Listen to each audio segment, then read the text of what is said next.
लोग जो हैं रास्ते से मुझे इस्तकबाल कर रहे थे कि आपने बहुत अच्छा काम किया है, एक वैशी दरिंदे को पकड़ा है और अपनी बेटी को दाव पे लगा के। तो मेरी यही कहा कि भाई हम सिंध के लोग हैं, मेहमान नवाज हैं, वो 10 दिन हमारे घर में रही है, रोएगी, हमारे सारा ख़ानदान में मर जाए तो मैं इसको नहीं छोड़ूंगा। 31 तारीख को ये तबस्सुम बेगम आई थी मेरे थाने पे, तो वहाँ मेरा बड़ा मुंशी हेड मोरर बैठा था।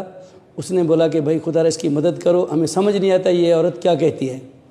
तो मैंने उसे इन्वेस्टिगेशन की पूछा कि बाबा क्या बात है। उसने बोला भाई मुझे एक बंदा लेके आए, मेरे साथ ज़्यादती भी की है और मेरी बच्ची भी छीनी है इन लोगों ने। मैंने बोला भाई इसके पास तुम्हारा कोई सबूत, कोई अता पता, कोई नंबर शंबर? बोले कुछ भी नहीं है, ये एक ही नंबर उसने लिख के दिया है, यही है, वो भी बंद जा रहा है।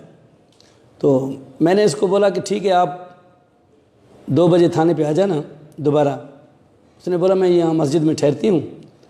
तो ये औरत चली गई, मैं भी चला गया, मैं शहर में चला गया।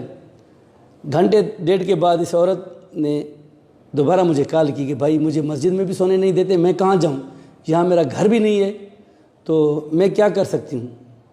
मैंने बोला आप इधर थाने पे आ जाएं, मैं आता हूँ उधर। जैसे वो औरत आई मेरे से पहले, तो हेड मोरर ने इसको बोला तुम उसी के घर चले जाओ, वही तुम्हारी मदद कर सकता है। एक सिपाही उसको साथ देकर उसने मेरे घर में भेज दिया औरत को। जब औरत मेरे घर में आई तो वो उधर रो रही थी। तो दोबारा मुझे बच्चों ने कॉल की कि भाई ये औरत आई है, एक रो रही है, इसके साथ बहुत जुल्म हुआ है। उसने पूरी हमें कहानी बता दी है, सुबह भी रोती थी, शाम को भी रोती थी। तो मेरी बच्चियों को बोलती थी आप कैसे बच्ची हैं, मेरी बच्ची भी ला दो। मेरे छोटे छोटे बच्चे थे, उनके साथ वो कह रही थी। तो मेरी बच्ची ने बोला, मैंने इनको जब बोला कि भाई तुमको ये करना है, बोले बाबा आप इजाज़त देते हैं तो हम करेंगे। फिर खैरुल्लाह का नंबर खुला हुआ था, जिस नंबर पे मैंने चेक किया तो खैरुल्लाह के भाइयों का नाम आ गया उधर। उनके सिमों का नंबर निकाला। फिर खैरुल्लाह के भाई से मैंने बात की कि भाई मैं एरिया मैनेजर हूँ, कि फलात प्रोग्राम के आपके 50,000 हमारे पास आए हैं इस नंबर पे, ये शनाख्ती कार्ड नंबर है, ये मोबाइल नंबर है, आप हमारे से ले लें। तो उसने बोला मैं सर बाहर हूँ, 1-2 दिन में आ जाऊँगा। मैंने 2 दिन उसकी वेट की। तो 2 दिन के बाद फिर ये मैंने उससे बात की। बोलता है ऐसे ही 25,000 तुम रखो, 25,000 हमारे को दो। मैंने बोला ऐसे नहीं होगा, आपकी थंब चाहिए, मुझे शनाख्ती कार्ड चाहिए। रखता तो मैं 50,000 रखता ना, तेरे को क्यों बोलता कि तुम ले जाओ। तो आप आ जाएं, आपकी सख्त ज़रूरत है हमें, जब भी आ जाएं, लेकिन जल्दी आ जाएं।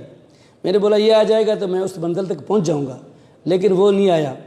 इस दौरान अपना खैरुल्लाह का नंबर खुला हुआ था। जैसे खैरुल्लाह का नंबर खुला तो मैंने उस औरत को बोला कि भाई इससे बात करो। तो खैरुल्लाह से बात की कि भाई मेरी बच्ची दे दो और खुदा के वास्ते। खैरुल्लाह ने इसको बोला कि तुम्हारी बच्ची मेरे पास नहीं है, उसके पास है। भाई उसका नाम जाना पहचाना न, अपना नाम बता रहे थे ना पता बता रहे थे। तो उसने बोला कि उसका नंबर तो बंद जा रहा है। औरत ने बोला, तो इसने बोला भाई नंबर मैं तेरे को देता हूँ, उसका नंबर ये खुला है। उसने मेरे को भी गाली दी है। थे तो एक ही मतलब इकट्ठे थे। जैसे उसने नंबर दिया तो मैंने नंबर लिखा और उसको ट्राई किया। औरत को बोला इस नंबर पे कॉल करो। जैसे इसने कॉल की तो उसने फ़ौरन इसकी बच्ची के साथ बात करवाई। मैंने बोला ये तो इकट्ठे बैठे हैं, एक बंदा नंबर देता है तो दूसरा बच्ची से बात करवाते, तो एक ही जगह पे है। तो मैंने बोला, बच्ची ने झटके में बोला मम्मी मुझसे बहुत इन्होंने ज़्यादती की है, मैं तो मर रही हूँ। तो इसको बच्ची को दोबारा इसने मारा। बोला ऐसे नहीं बोलो, बोलो मेरी तबीयत ख़राब है। तो मेरे बच्चे रो रहे थे, बोलते इतनी ज़्यादती की होगी तो ये बड़े ज़ालिम है। मैंने बोला ठीक है कोई बात नहीं। उससे बोला, फिर खैरुल्लाह ने बोला नहीं, वो क्या नाम है अपना रफ़ीक ने बोला। रफ़ीक ने बोला कि औरत ला के दो तो तेरी बच्ची वापस करूँगा मैं। मैंने इसको बोला तुम बोलो कि 2-3 सब्र करो, 2-3 दिन, अभी मेरे से औरत तो मिलेगी नहीं, मैं कराची में हूँ।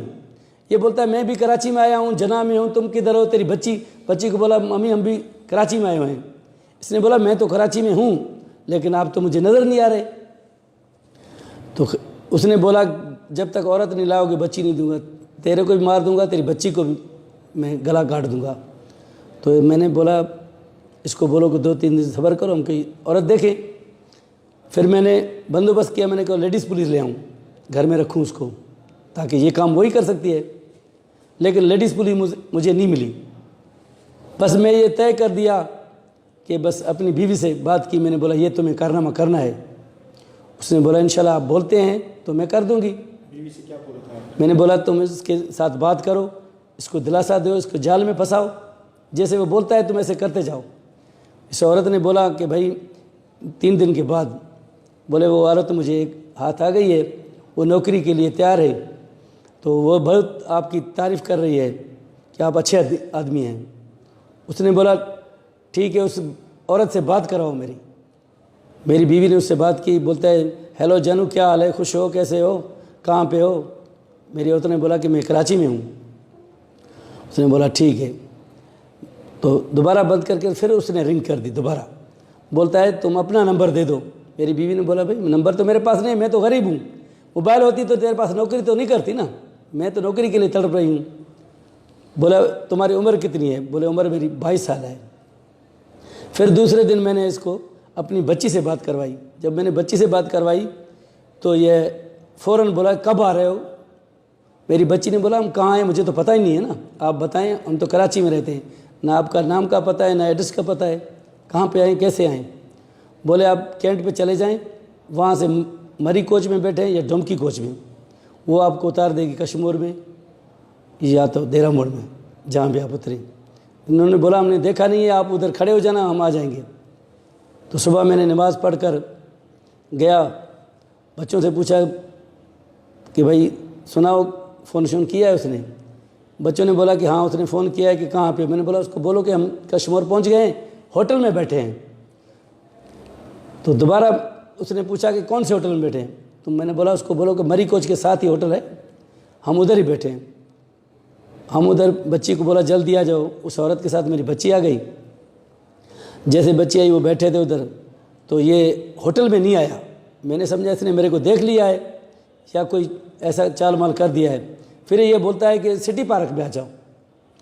फिर मैं होटल से हट गया, बहरे को बोला कि भाई मेरे बच्चों को रक्षा करके दो, ये किराया दे दो उनको बोलो कि सिटी पार्क में उनको छोड़ कर आओ। फिर मैंने बंदोबस्त किया। 2 हमारे साथी थे जिन्होंने मेरे साथ नमाज़ पढ़ी थी। एक ए साहब शौकत मलिक था, एक कमरदीन संजरानी था, और 2 और भी दोस्त आ गए बाद में, मेरा बेटा भी था। तो मैंने उनको बोला तुम चलो उधर सिटी पार्क में, औरतों से पहुंचने से पहले आप वहाँ जो है ना वॉक कर लें। वो वॉक कर रहे थे, मैंने बच्चियों को भेज दिया उधर, मैं खुद गेट पे बैठ गया। वो दोनों हमारे साथी वो जो है गश्त कर रहे थे उधर, मतलब वॉक कर रहे थे सफ़ेद कपड़ों में। वहाँ सिटी पार्क का एक दूसरा भी गेट था, छोटा था, उधर मैंने अपने बेटे को बिठा दिया और एक बंदे को भी बिठा दिया। तो मैं पिस्टल उठा रहा था। मेरी बेटी ने बोला बाबा तुम जज्बाती हो, कहीं वो मुझे हाथ दे, आप ना बर्दाश्त कर सके तो शूट कर देंगे, तो हम तो गरीब हैं, मर जाएंगे। मैंने बोला ऐसी कोई बात नहीं है, चीनी पिस्टल नहीं उठाओ, ऐसे चलते हैं, कोई बात नहीं। अगर वो भाग गया तो मैं नहीं छोड़ूंगी, इंशाल्लाह मैं उसके गले में पड़ जाऊंगी, उसको जफ्फी लगाऊंगी, कपड़ों से पकड़ूंगी, छोड़ूंगी नहीं। बाबा तुम मेरे पे भरोसा करो। मैंने बोला ठीक है। तो ये बैठ गया, ये आ गया, दोनों आके चक्कर लगा के देख गए कि पुलिस तो नहीं है। फिर खैरुल्ला जो था वो किसी होटल में बैठ गया, हमने उसको नहीं देखा। इसको उतार दिया, ये पैदल आ रहा था सिटी पार्क की तरफ। इसने फ़ोन किया उस औरत को, तो उसको बोला कि उस लड़की को दो फ़ोन। मेरी बेटी को उसने बोला कि तुम बाहर आ जाओ। मेरी बेटी ने बोला कि भाई हम बाहर आ जाएं, कैसे आ जाएं, हम तो तुमको जान पहचानते भी नहीं हैं, तो आप सिटी पार्क में अंदर आ जाए, हम बैठे हैं, अकेले ही बैठे हैं और तो कोई नहीं है, आप आएंगे हमसे मिलेंगे तो हम आपके साथ चलेंगे ना। तो उसने ऐसे हाथ किया, हिला दिया। मेरी बेटी ने बोला आ जाओ हम आएँ। तो जैसे उसने ऐसे हाथ किया तो मैं फ़ौरन गेट पे पहुंच गया। तो ये गया उधर मेरी बेटी के पास, उसको बोलता है तुम नौकरी करोगी? तो मेरी बेटी ने बोला हाँ मैं नौकरी करूँगी। तो इसने बोला अपना निकाब तो हटाओ ना। जैसे उसने निकाब मेरी बेटी ने हटाया तो वो देख रहा था, तो उससे औरत से पूछा कि तुम ये सिंधी लाया हो? ये तो सिंधी है लड़की। उसने बोला मैं सिंधी नहीं हूँ, मैं उर्दू स्पीकिंग हूँ, मुझे क्या पता है। बोलो सिंधी में बोलो। बोलो मुझे सिंधी नहीं आती है। जैसे वो मतलब हिलने की कोशिश करा, मेरी बेटी ने उसको इधर से पकड़ा, हम भी पहुँच गए, पकड़ के उसको थाने पे ले आए। थाने पे ले आए, मैंने उसको बोला कि भाई बच्ची दे दो। बोलता है बच्ची सही मेरे पास तो नहीं है, खैरुल्ला के पास है। मैंने तुम्हारी रिकॉर्डिंग है, मैंने तुमसे रात बात की है। तो जो एएसआई मलिक था उसने बोला तुम 1 मिनट इसको छोड़ो, मैं इससे बात करता हूँ। मलिक उसने बात की, उसने बोला कि भाई तुम लड़की दे दो, इसकी तेरे से जान मैं छुड़वाता हूँ, अभी इधर ही तुमको छोड़ देते, तुम चला जा, हम जाने खैरला जाने। तो इसी में फिसल गया, बोलते हुए लड़की मेरे घर में है। पुलिस वाले सारे उसको जान पहचानते थे, मेरे थाने वाले, वो उनके गांव में बैठा था। जब शनाख्त हो गई तो मोहम्मद रफ़ीक की, तो मैं उसको लॉकअप करके अपने SHO को बताया कि सही चलें उधर। उसने बोला चलो। हम गए उधर, उसके घर में गए तो कुछ भी नहीं था, खाली था बिल्कुल घर।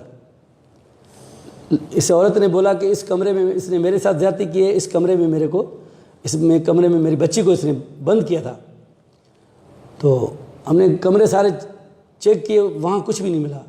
एक गंदा सा कपड़ा पड़ा होता था, गिंदी पड़ी थी जिसमें वो बच्ची लपेटी हुई थी। तो वो बच्ची खौफ की वजह से हिली ना, तो हमने देखा कि यार इसमें क्या है। जब हमने उसको देखा तो उसमें बच्ची थी। उसने बोला यही मेरी बेटी है। फिर मैं उस बच्ची को ले आया हूँ अस्पताल में, वहाँ उसकी ट्रीटमेंट हुई, फिर उन्होंने रेफ़र किया, मैं लड़का ने ले आया, लड़का ने भी, मैं उसके साथ था। सबसे पहले मेरा SP साहब का फ़ोन आया, उसके बाद SHO तो मेरे साथ था, फिर DI साहब ने मेरे से बात की, बोले ऐसे लफ्ज़ नहीं है मोहम्मद बख्श जो मैं तेरे को कहूँ, मुझे कोरोना है, मैं कराची में हूँ, जैसे मैं आऊँगा तो आपको जो है ना बुला लूँगा, जो भी बात हो मेरे साथ करना, आ जाना। मैंने सुना है सिंध गवर्नमेंट ने 10 लाख रुपए दिया है अवार्ड, और पाकिस्तान गोल्ड मेडल भी दिया है, मेरी बच्ची को भी अवार्ड दिया है उन लोगों ने बोला है कि तुम्हारी बच्चों की जो है ना आला तालीम के लिए भी ख़र्चा हम देंगे। मैं यही कहता हूँ कि सिंध पुलिस अच्छी है, लोग हमें गलत निगाहों से देखते हैं, हम बहुत अच्छे हैं, आप अच्छी निगाहों से देखें ना, हम तो आवाम के नौकर हैं, हम तो आपकी खिदमत करते हैं।